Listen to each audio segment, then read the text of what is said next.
So the rumors have long swirled in the close-knit Ontario community. Bad news could be coming from their most famous employer, the car plant so many in Oshawa have connections to. Tonight, it seems that news has arrived. Thousands of General Motors workers and their families are suddenly in a very precarious spot.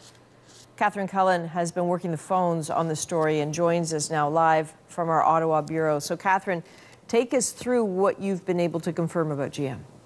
Well, Adrian, we know that federal officials are having conversations already about how to help the workers who are expected to be told tomorrow that they are losing their jobs.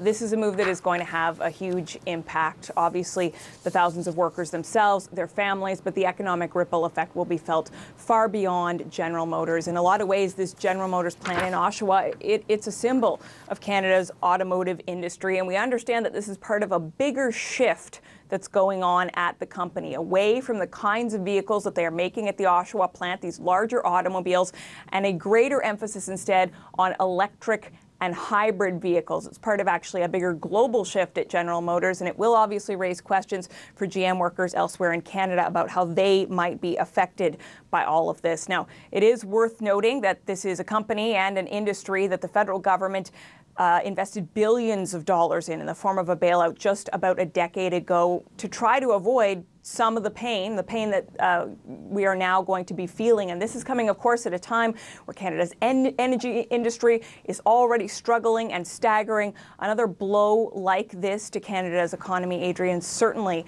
not one that is going to be welcome. All right, Catherine Cullen in Ottawa tonight. Thanks, Catherine. So let's go right to the heart of this story. Natalie Nanowski is outside the GM plant in Oshawa, joins us now. Natalie, if you can, what is the latest you're hearing there about what might happen? Well, people are telling us right now that they're upset. We've positioned ourselves inside the employee parking lot. So as workers come in, drop off their cars and head in, we've been trying to speak to them. Many of them rushed by us, but some told us that they have been hearing rumors for weeks.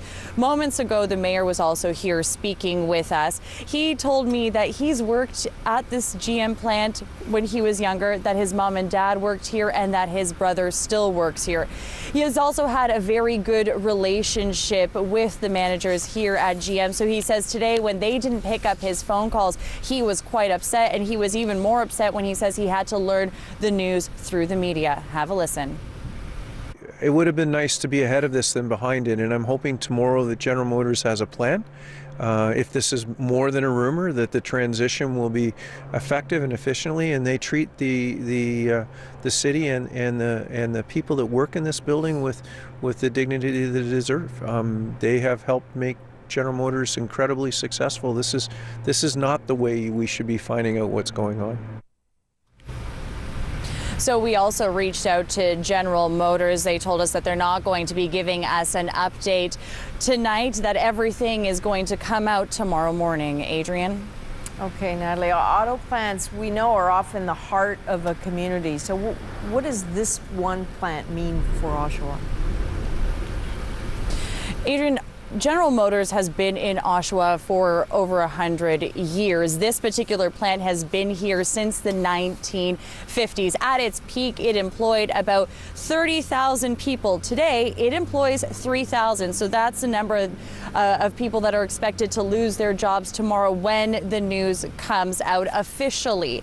However, this does come as a little bit of a surprise to some, because in 2016, GM invested a lot of money into this plant in order to keep it competitive, and it promised that it was going to keep production out of this plant going until 2020 for 4 years.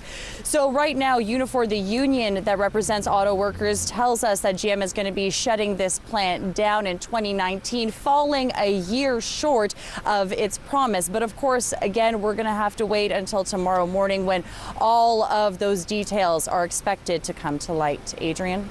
Okay, thanks, Natalie. Natalie Nanowski at the GM plant in Oshawa tonight. So as Natalie mentioned, the Oshawa facility has been making cars since 1907. GM acquired the plant in 1918 and built it really into one of the largest auto factories on the planet. The company's website says Oshawa Assembly is the most decorated plant with 29 J.D. Power awards, a proven track record of great quality and customer satisfaction. In 2015, GM cut about 1,000 union jobs there, from 3,600 to 2,600. So there are plenty of anxious people tonight. Auto manufacturing news is always political, and there's already a flurry of reaction to this tonight. Let's have a look. Conservative leader Andrew Scheer tweets, "This is terrible news tonight for thousands of auto workers and their families. My heart goes out to all those affected by this devastating decision. Conservatives will monitor this closely and stand up for those affected."